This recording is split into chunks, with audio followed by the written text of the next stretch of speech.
Lenovo is on a roll, and after the success of the A6000, 6000 Plus, 7000 and the K3 Note, they have come with a low-cost 4G phone which falls under the sub 5K branch, and this one is the Lenovo A2010 affordable 4G device priced at 4990 in India.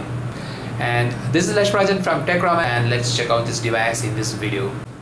The A2010 is a compact device with a 4.5-inch display with a WVGA resolution. Something which I really liked about this device is like these days we have all the 5-inch devices which may not be likable for many and who prefer a small compact handset, and this fits that need. It's compact and it looks pretty nice, decent build.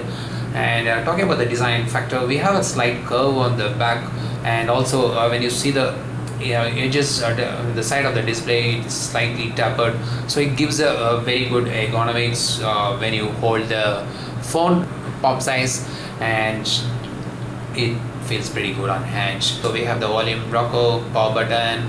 On top we have the 3.5mm audio jack, and we have the micro USB port, and bottom we have a microphone and the earpiece on the top, and the 2 megapixel front camera.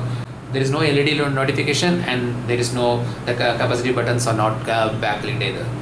On the rear we have the 5 megapixel camera with the LED flash, Lenovo branding, and the loudspeaker grill. Talking about the battery, we have the 2000 mAh battery, and for a 4.5-inch device with the WVGA display, high resolution, I think the battery should be solid enough for a day. And people who been testing this phone for a while now says that it gives you easily a 1 day's battery, which is good. And then it's a dual SIM, 4G supported, and both the SIM supports 4G. Both the SIM supports 4G, and you have a expandable memory slot which can accommodate up to 32 GB. So let's check out the Antutu benchmark score. So it gives you the 18,999, runs on MediaTek processor, quad-core processor, clocked at 1.2 GHz, and it has a Mali T720 GPU. And as I mentioned earlier, the display resolution is 480 into 854 pixel resolution, and we have 8 GB of internal storage, and out of which 3.61 is user available.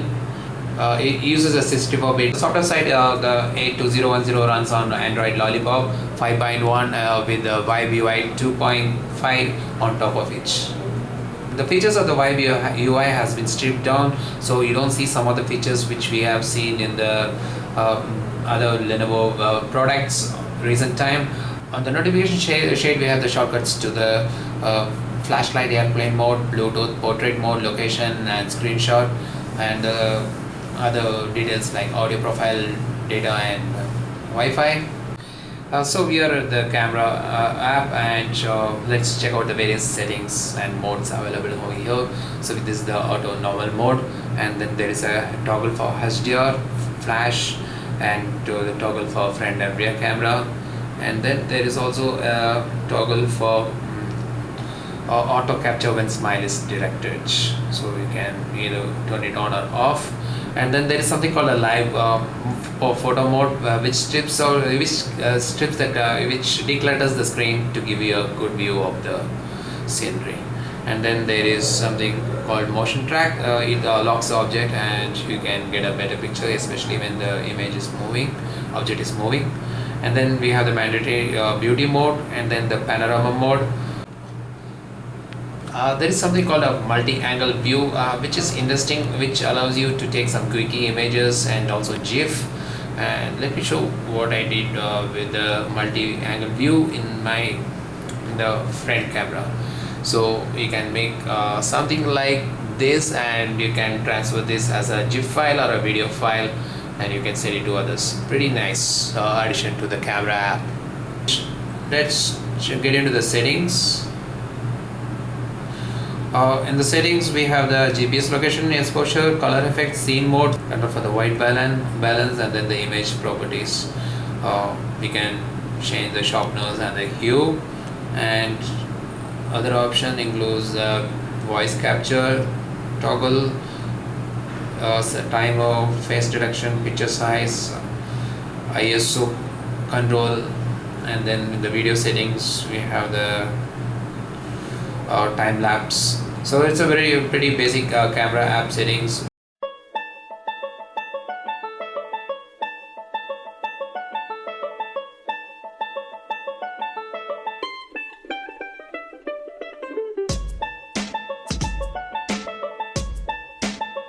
So that's the first impression of the Lenovo A2010, which looks promising at this price point. It also faces a stiff competition from the likes of Redmi 2 and other phones out there.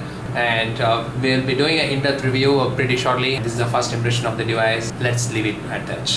So this is Lashrajan signing off for Tech Raman, and we'll be back with more videos. Do subscribe to my channel, give us a like, and do drop in the comments for any suggestions, and have a great day.